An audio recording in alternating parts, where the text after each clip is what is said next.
están? Bienvenidos a un nuevo Mates con Historia. Mi nombre es Pablo Jurman. Bienvenidos a los nuevos suscriptores que se han sumado en estos últimos días. Espero que les guste este ciclo de charlas de historia argentina que hacemos. Me ayudan mis hijos para las cuestiones de edición y de investigación, etc. Y que llamamos Mates con Historia.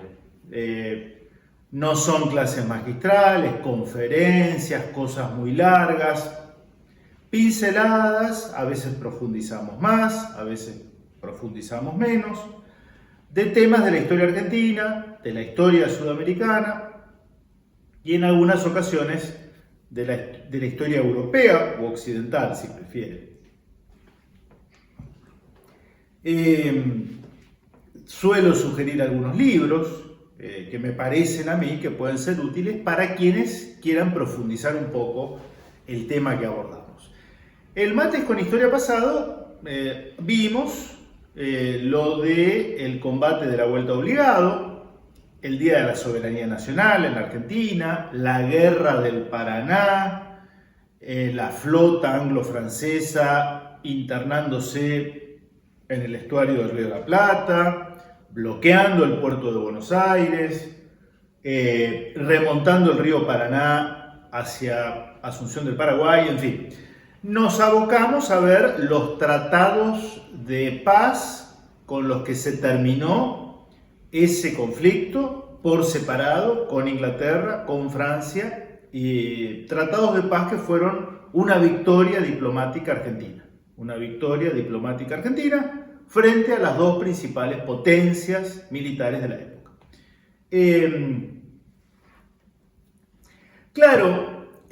Prometí hoy ver la ley de aduana de 1835, ley que va a ser impulsada por el gobernador de Buenos Aires, Juan Manuel de Rosas, que es el jefe virtual de la Confederación Argentina.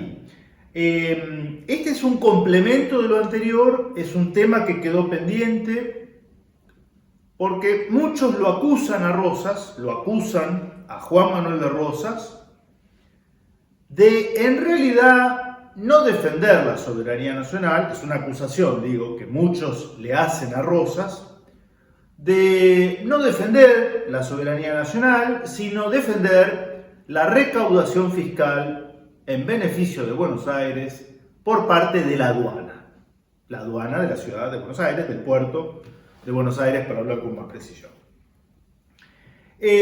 Hay esto, sobre todo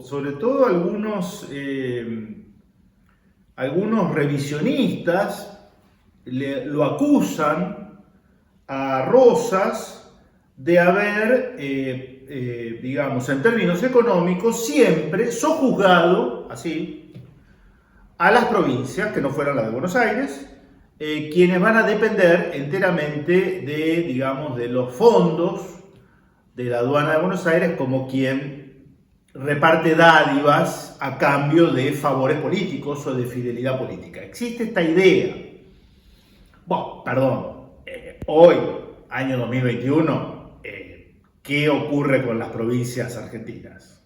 ¿O acaso no dependen en buena medida de los aportes del Tesoro Nacional que les da el Poder Ejecutivo Nacional? Digo, como si esto hubiera sido propio de hace 150 años. En un país cuya Constitución dice que es federal, la realidad de hoy, pregunto, ¿por dónde anda? ¿Por dónde anda? La cuestión de la ley de aduanas. ¿Cómo se llega a la ley de aduanas? En realidad, con la ley de aduana lo que quiero decir es qué modelo económico iba a adoptar la Confederación Argentina. Sobre todo entre dos antagonismos que son el libre cambio, es decir, que la Argentina no estableciera aranceles aduaneros a productos extranjeros, que no hubiera, o prácticamente no hubiera, aranceles a los productos de importación procedentes de Europa, básicamente, en esa época, o un modelo proteccionista. Es decir, un modelo proteccionista ¿de qué? Bueno, de la industria local. ¿Y cómo se protege una industria local de un país como la Confederación Argentina apenas naciente en aquella época? Bueno, protegiendo la industria local. ¿Cómo la protegemos?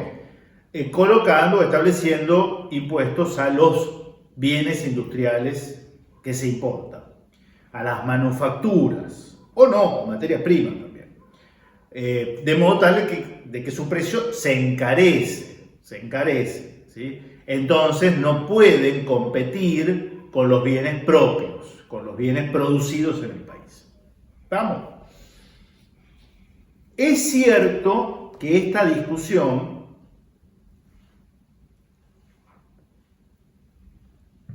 si proteccionismo o libre cambio se había planteado en 1830. Durante todo ese año hubo negociaciones entre Corrientes, Entre Ríos, Santa Fe y Buenos Aires para firmar, cosa que va a ocurrir, el Pacto Federal. Y esas negociaciones se traban durante 1830 por la posición dura, férrea, proteccionista en materia económica, encarnada por el gobernador correntino Pedro Ferré. Pedro Ferré era correntino, gobernador de su provincia, y encarnaba la posición proteccionista.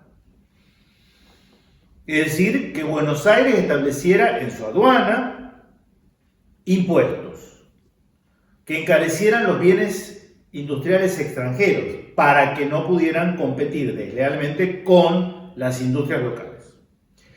Es cierto que Buenos Aires, gobernada por Rosas, su primer gobierno, va a tener una posición librecambista. Y va a haber una polémica, sobre todo con quien luego va a ser el ministro de Hacienda de Rosas, José María Rosas y Patrón, o Rojas y Patrón, si prefieren, ministro de Hacienda de Buenos Aires, que va a defender la posición del libre cambio.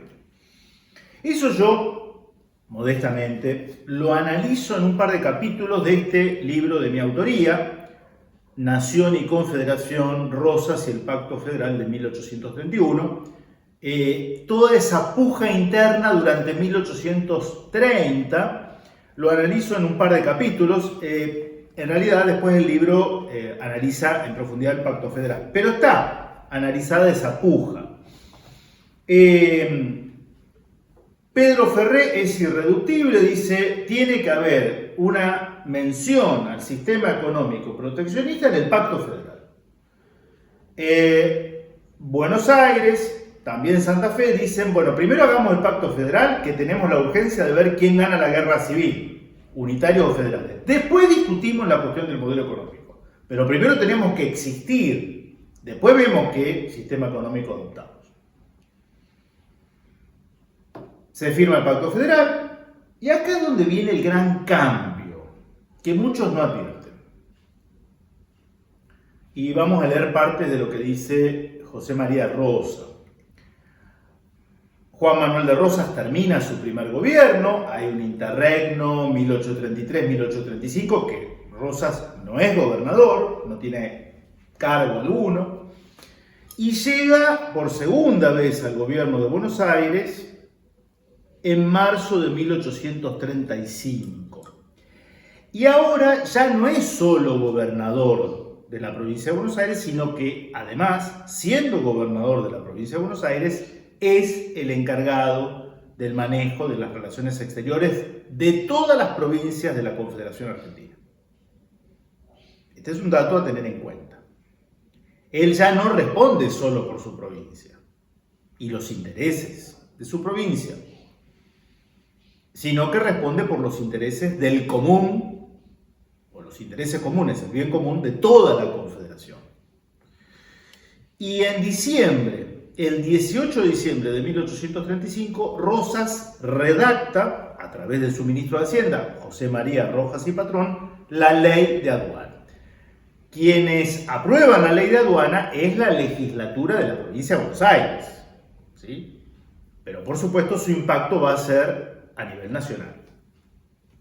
Y en la ley de aduanas todo el mundo reconoce que de aquel librecambista que había 4 años antes, ahora Juan Manuel de Rosas impulsa una política económica proteccionista, como la que quería Pedro Ferrer,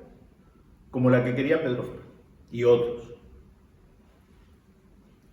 ¿Por qué el cambio? José María Rosa lo dice de un modo muy sencillo y me parece muy lógico. En 1830, Rosas era gobernador de una provincia a la que le favorecía el libre cambio. Buenos Aires, como en general las provincias litoraleñas, exportaban materias primas a buenos precios: cuero, cebo, lana, y importaban todo lo que necesitaban de Inglaterra, Francia, Holanda. Les convenía el libre cambio a esas provincias. A las que no les convenía eran las provincias del interior: Cuyo, Córdoba y todo el norte. Entonces Rosas, que es gobernador de una provincia a la que le favorece el libre cambio, en 1830 es librecambista. Sí, claro, era gobernador de una provincia. En 1835 Rosas es un hombre de la Confederación. Y entonces escuchó los reclamos del interior y lo primero que hace, a los pocos meses, es la ley de aduanas. La ley de aduanas. Ahora vamos a leer un par de cosas, ¿no? Entonces, ¿qué dice José María Rosa? En un folleto de 1832, anónimo, esto se debatió mucho en los medios de comunicación, ¿no? En la prensa escrita, pero anónimo, pero con el estilo de Ferré, Pedro Ferré, gobernador de Corrientes, se atacaba la campaña librecambista del Lucero, el otro diario, con estas sensatas palabras. ¿Qué decía Pedro Ferré? Algo sensato. No puede ser que la benemérita Buenos Aires, cargada de laureles, hubiera derramado su sangre y sacrificado su fortuna para convertirse perpetuamente en un país consumidor de los productos manufacturados del mundo. Porque esta posición es muy baja y no corresponde a la grandeza que la naturaleza le ha destinado. No puede ser que argentino alguno oiga sin irritación el proyecto de conspirar a que la nación, en la edad sucesiva de las generaciones, no sea más que una factoría que, perteneciendo a todas las naciones del mundo, sea para ella misma un estado nulo, sin vigor y sin gloria propias. José María Rosa dice también que un tibio proteccionismo económico empezó en 1829 con el gobierno del general Juan José Viamonte. Un tibio proteccionismo. Aunque de modo casi circunstancial, digamos, ¿no? Rosas, dice José María Rosa, durante su primer gobierno aumentó los aranceles a algunos productos para proteger, acá aparece el término por primera vez, proteccionismo, protección, proteger, bueno, para proteger ciertas industrias porteñas. Las fábricas de sombreros, en la época eran muy importantes, y las tahonas de harina. Apenas. Y se debate esto en la misma sala de representantes. La sala de representantes porteña, la legislatura, llamaríamos nosotros en Santa Fe, hay una puja, porque se cambia el modelo económico. Allí están los hacendados de Buenos Aires, a los que les conviene el libre cambio. Dice José María Rosa, la prédica de Ferré echó fruto. En enero de 1835, al discutirse en la Junta porteña la prórroga para ese año de la ley de aduana del año anterior, no es la ley de aduana que vamos a ver ahora, que mantenía las líneas generales del libre cambio, Nicolás Anchorena, una de las posiciones, informó por la comisión que esa política conciliaba los intereses económicos de la provincia con los fiscales. Baldomero García, otro representante, le replicó que la posición política de Buenos Aires exigía contemplar primordialmente los intereses de las provincias interiores y propuso el proteccionismo sustentado por Ferrer. Pero la mayoría legislativa se inclinó por Anchorena. Enero de 1835. Marzo asume Rosas, gobernador de Buenos Aires, encargado de los negocios generales de la Confederación. Y en diciembre sale la ley de aduana. La ley de aduana es importante porque Buenos Aires era el único puerto, y era el único puerto marítimo que tenía una aduana. Y dice lo siguiente, un poco lo que comentaba recién. En abril asume Rosas con la suma del poder público. Por su orden, Rojas y Patrón sostuvo en 1830 el libre cambio. Y durante su primer gobierno habían sido pocas las reformas a la ley arancelaria de Rivadavia. Esto es cierto. El primer gobierno, las leyes arancelarias eran las de Rivadavia. El primer gobierno. Y acá muchos se comen la curva. Muchos revisionistas incluso. Galazo. Se comen la curva y no leen lo que sigue. Tal vez era entonces principalmente un hombre de Buenos Aires, que compartía el poder nacional con Quiroga y López, 1831. Pero en 1835 Quiroga ha muerto y López no tenía el poder de 1832. Rosas es ahora hombre de la Confederación y dueño virtual de sus destinos. Una de sus grandes condiciones, recalcada por Alberdi, es que sabía escuchar y rectificarse. Interesante esto, ¿no? Sabía escuchar y rectificarse. Esto del déspota, caprichoso y tirano. Bueno, un doble objeto tenía la ley: la defensa de las manufacturas criollas perseguidas desde 1809 y el nacimiento de una riqueza agrícola. Porque no teníamos riqueza agrícola, importábamos harina de Holanda, ¿se entiende? El libre cambio lleva a eso, que importábamos harina de trigo de Holanda, desde 1809 hasta esta época. Y el nacimiento de una riqueza agrícola imposibilitada por los bajos aranceles de los granos y harinas extranjeras. En el mensaje del 31 de diciembre, dando cuenta a la Junta del dictado de la ley, decía Rosas: largo tiempo hacía que la agricultura y la naciente industria fabril del país se resentían de la falta de protección, y que la clase media de nuestra población, lo dice el hacendado más rico de la provincia, que por la cortedad de sus capitales no puede entrar en empleos de ganadería, carecía del gran estímulo al trabajo que producen las fundadas esperanzas de adquirir con él medios de descanso a la ancianidad y de fomento a sus hijos. El gobierno ha tomado este asunto en consideración y, notando que la agricultura e industria extranjeras impiden esas útiles esperanzas, sin que por ello reporten ventajas en la forma y calidad, ha publicado la ley de aduana que será sometida a vuestro examen por el ministro de Hacienda. Y después se analiza la ley. Bueno, algunas cosas para no entrar en tanto detalle. La ley prohibía, continúa José María Rosa, ¿no? La ley prohibía la introducción de las producciones extranjeras. Me adelanto. Porque también se dice del lado liberal, esto es vivir con lo nuestro, nos cerramos y nos vamos del mundo. Esta simplificación ridícula, ¿no? De gente deshonesta intelectualmente. Esto se escucha mucho de los liberales. Nos cerramos, vivir con lo nuestro y vamos a hacer Cuba o Corea del Norte. A ver, vamos a ver un poco lo que decía la ley de aduana. Así no hablamos al cohete.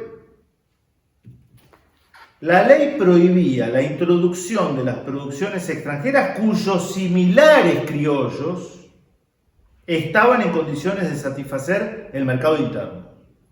No era una prohibición sin ton ni son, no, nunca existió eso. Tejidos de lana y algodón, algunas manufacturas de hierro, hojalata y latón, aperos para caballo, pequeñas industrias domésticas como la elaboración de velas, escobas, artículos de hueso, como también las hortalizas, menos papas y garbanzos, cuyo cultivo no era suficiente. Gravaba con el 50%, entonces, algunos artículos se prohibían, otros se gravaban con el 50%. En fin, la silla de montar inglesa, cervezas, demás artículos de prescindente necesidad. Con el 35% aquellos de producción nativa insuficiente, aquellos de producción nativa insuficiente, pero que convenía estimular. Carpinterías, carruajes, zapatos, ropas hechas, artículos de cuero. Con el 20%, o sea, estaba todo estudiado esto. Con el 25% las que no se hacían o no se cultivaban en el país y no eran sucedáneos de productos vernáculos. En fin. Y después menciona que se gravaba con un módico 5% algunos artículos de exportación. Acá aparecen las famosas retenciones. 5%. Los cueros, en fin. Entonces, por ejemplo, para dar ejemplo, ¿no? ¿Se prohibía el ingreso de productos extranjeros? No necesariamente. Por ejemplo, si ese producto extranjero no era producido en el país, no había un industrial santiagueño, riojano, cordobés, santafesino, porteño que lo intentara producir, el producto entraba prácticamente libre. Siempre damos el mismo ejemplo en clase. Los pianos de cola. Los salones porteños se usaban, ¿no? Se importaban de Europa. ¿Por qué? Porque acá no se producía. ¿Ese piano de cola se prohibió la importación? No, nadie prohibió ninguna importación y el que quería comprar un piano de cola lo compraba. Lo compraba en Londres y se lo hacía traer. ¿Tenía que poner el 300% de impuestos? No, porque no competía con producción local. Ahora, si ustedes querían comprar un apero, una silla de montar inglesa, la podían comprar, La podían comprar. Pero en Córdoba teníamos gente que fabricaba sillas de montar con cuero argentino, de buena calidad, ¿sí? Entonces, si usted quiere comprar una silla de montar inglesa, ningún problema. Pero va a tener que ponerse, Lo puede hacer, pero va a tener que pagar impuestos. ¿Para qué? ¿Para jorobar al consumidor? ¿Al comprador en la ciudad de Buenos Aires? No es el objetivo. El objetivo es favorecer al fabricante del interior que fabrica peros y de buena calidad. Sistema proteccionista. No es ni un cuco ni un ángel. Como el libre cambio tampoco. Depende de las circunstancias del momento. Bueno, me parecía importante traer a colación porque saben que esta ley de aduana no solo va a hacer que muchos en Buenos Aires de la clase de los terratenientes dejen de considerar a Rosas como un hombre de su clase, que lo era el principal de ellos, pero con la ley de aduana que establece gravámenes 5%, cobraba 5% a la exportación de cuero y de carne y de cebo. Los que no veían más que el aprovechamiento de su facción, la defensa de su quintita, pensar en chiquitito siempre, ¿no? Mezquino, y que los riojanos se arreglen, y que los salteños se arreglen, y si se van de la Confederación, mejor. Lo empiezan a ver a Rosas como un traidor a su clase. Y le van a hacer la revolución de los libres del sur. ¿Quiénes fomentan la revolución de 1839? En Chascomús, en Lobos, en Dolores. Los hacendados de Buenos Aires. ¿Contra quién? Contra Juan Manuel de Rosas. Entonces, Juan Manuel de Rosas, siempre defendiendo, para algunos, los intereses de la aduana de Buenos Aires, en beneficio de Buenos Aires y sojuzgando a las provincias, no parece que la historia diga eso. En 1830 puede ser, en 1835 cambió. ¿Cómo no tomamos nota de ese cambio? Quería tener siempre Rosas el manejo de la aduana y del puerto único de la Confederación.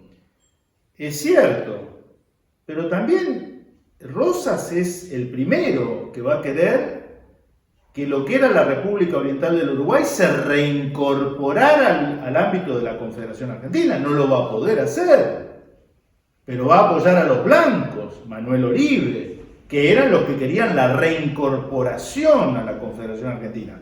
¿Y esa reincorporación qué suponía? Que terminaba el monopolio exclusivo de Buenos Aires como único puerto. ¿Por qué? Porque aparecía Montevideo. O sea, él defendía el único puerto, pero al mismo tiempo quería que la Confederación tuviera dos puertos. Un puerto alternativo al de Buenos Aires, el de Montevideo. Eso tampoco lo tienen en cuenta los cráneos que lo acusan a Rosa de esto. Me parece que hay que ser un poquito más perspicaz, no estar cegado en el análisis. Yo no es que reivindique a Rosa por la reivindicación misma. Me molestan acusaciones que se hacen sin profundizar demasiado. José María Rosa, y concluyo con esto, va a dar cuenta de que sancionada la ley de aduanas, diciembre de 1835, las provincias saludaron esta legislación con pronunciamientos de sus legislaturas o de sus gobernadores. Salta, Catamarca, La Rioja, Córdoba. Está documentado, ¿eh? Daban por concluido el periodo por el cual durante 40 años el puerto de Buenos Aires les había dado la espalda a sus expectativas de protección económica. Y saludan la iniciativa de Juan Manuel de Rosas. Bueno, el que quiere lo ve, el que no quiere no lo ve, como suelo decir. Bueno, en fin, era un complemento que había prometido del video del Mates con historia pasado, cumplido lo que era un deber hacer. Les dejo un saludo, que pasen una muy buena semana, nos vemos la próxima.